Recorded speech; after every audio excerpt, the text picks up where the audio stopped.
Akkam jirtu maatiiwwan Eellaa Akaadaamii barumsa keenya har'aan immoo kan qabannee dhufne qubeewwan afaan Oromoo xixiqqaataa jechuudha. Kanaan dura qubeewwan gurguddaa akkamitti dubbisnaa akkamitti immoo barreessinaa kan jedhu ilaallee turre. Har'a immoo kan ilaallu qubeewwan xixiqqaa akkamitti dubbisnaa akkasumas akkamitti boocuu dandeenyaa kan jedhu ilaallaa jechuudha. Darqaba irratti kan hubachuu qabdanii afaan Oromoo keessatti yeroo baay'ee dubbisa keessattis barreeffama keessattis yeroo kan fayyadamnu qubeewwan xixiqqaadha. Qubeewwan xixiqqaa fayyadamna. Kanaaf qubee xixiqqaa sirriitti adda baasuu qabna jechuudha. Namni baay'ee qubeewwan gurguddaa adda baasee ka'ee qubeewwan xixiqqaa adda baasuu dhabuurraan kan ka'e dubbisa irratti yeroo rakkatu argina jechuudha. Kanaaf kana akka hin rakkanneef maal gochuu qabdu sirriitti viidiyoo kana ilaaluudhaan keessanii namni sirriitti barachuu barbaadan daftara keessan qabattanii akkasumas akka barreessuu qabdu akkasumas sagalee isaanii sirriitti dhaggeeffatanii boca isaanii sirriitti boocanii barreessanii shaakaluu qabdu jechuudha. Akkasumas barreeffamanii akka barreeffamanii beekuu isinirraa eegama jechuudha. Namoonni chaanaalii kana haaraa warra taatanii chaanaalii kana subscribe gochuudhaan barumsoota adda addaa isiniif gadhiisna jechuudha. Afaan Oromoo, Amaaraffaa, Ingiliffaa akkasumas herreega dabalatee ni gadhiisna. Akkasumas barachuus ni dandeessu. Namoonni karaa keessan immoo barachuu barbaadan karaa bilbila keenya viidiyoo kana jala jiruun karaa WhatsAppiin, Imo akkasumas Telegiraamiin nu argachuu dandeessu. Barumsa keessan barachuu dandeessu jechuudha. Amma kallattiidhaan gara barumsa keenyaa ni deemna jechuudha.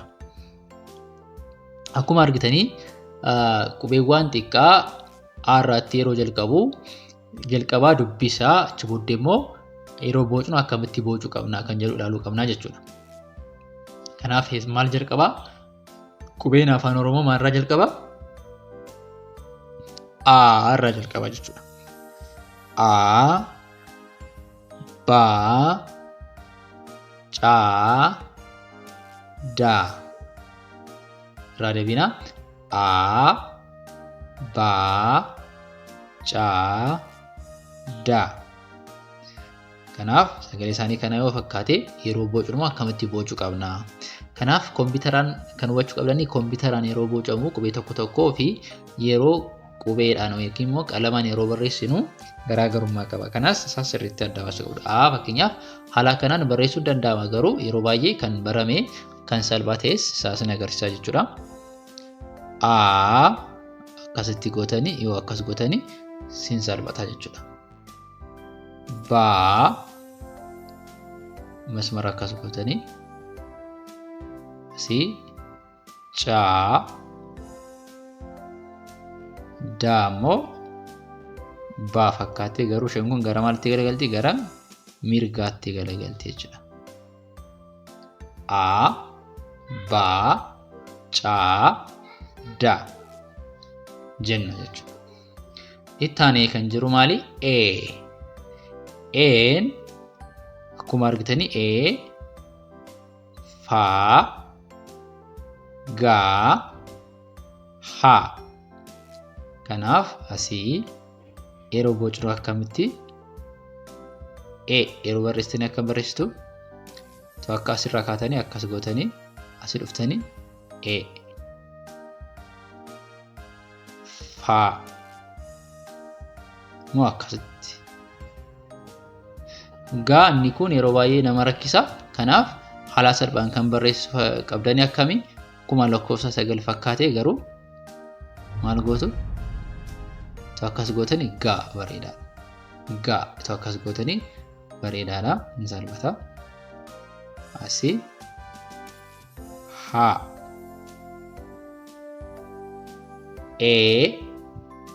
Fa, Ga, Ha. Sirriitti hubadha. Taanee qubee xiqqaa I, Ja, Ka, La. Irraa deebina. I, Ja, Ka, La. Yeroo boocnu asii maal goona? Yeroo baay'ee tuqa akkas goone I. Asii immoo akkam goona? Tuqaa goone gad buune xiqqoo ishee ja. Asii kaa xiqqaa kaa. Asii laammoo asuma irraa akkas tokko lakkoofsa tokko fakkaatee akkasitti barreeffamte jechuudha. Kanaaf I ja ka la jenna jechuudha. Itti aanee kan jiru maali? Ma na o pa. Irraa deebina. Ma na o pa. Kanaaf yeroo bocnu akkamirra bocna? Ma as gootanii sirriitti ilaala. Ma guddaa fi ma xiqqaa garaagarummaa qabu. Wal fakkaatu fakkaata garuu xinnoo ishee garaagarummaa qaba jechuudha. Ma as immoo maalidha? Na haala kanaan bocuu dandeessu. Na o pa pa. Ma na o pa. Itti aanee kan jiru maali? Qa ra sa ta.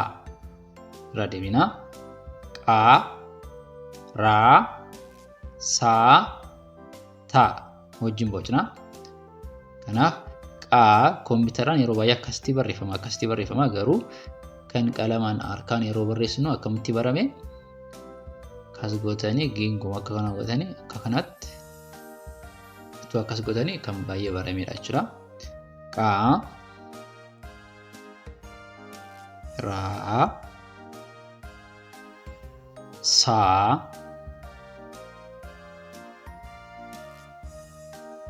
sa ta ta.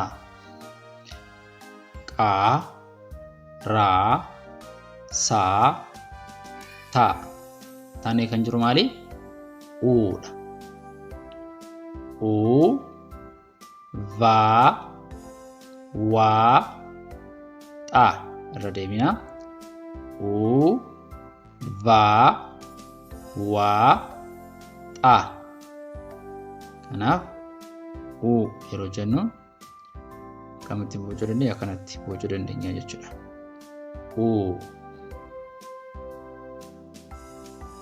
Va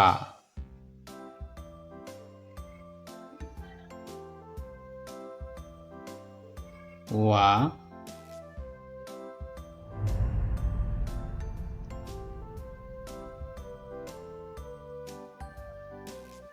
ta.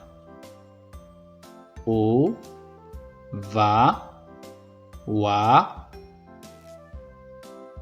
ta. Taanee dhumarratti qubee lamaa tafanii maaliif maalidha? Yaa za. Yaa za. Yeroo bocnu yaa akkamitti bocuu dandeenya? Akkas goone yaa za. Gidduutti yeroo baay'ee akkasitti zaa xiqqaa akkasitti itti keenyaa jechuudha. Masmaratti keenya qubee guddaa irraa adda baasuuf jechuudha. Yaa za. Kanaaf qubee xiqqaa akka kanatti maal gochuu dandeenya? Bocuu dandeenya jechuudha. Mee al takka haa dubbisnu. A ba ca da.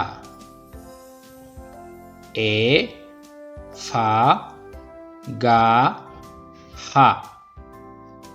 I ja ka la. Ma na o pa. Qa ra sa ta. U va wa ta. Ya za jenne Haala kanaan qubeewwan xixiqqaa afaan Oromoo shaakaluu baruu dandeenya. Akkasumas barreeffama isaanii sirriitti ilaaltanii boocanii irra deddeebi'uudhaan barumsa irra deddeebii barbaada. Irra deddeebitanii yoo shaakaltanii baruu dandeessu jechuudha. Kanaaf namoonni karaa keessoon barachuu barbaadan afaan Oromoo, Amaaraaf akkasumas Ingiliffaa herreega dabalatee karaa bilbila keenyaa viidiyoo kana jalatti argamuudhaan bilbiltanii WhatsAppii, Imo akkasumas Telegram ni argachuu dandeessu. Barumsa keessanis barachuu dandeessu. Barumsa keenya irraa kana fakkaataa. Barumsa biraadhaan amma walitti deebinutti nagaan tura.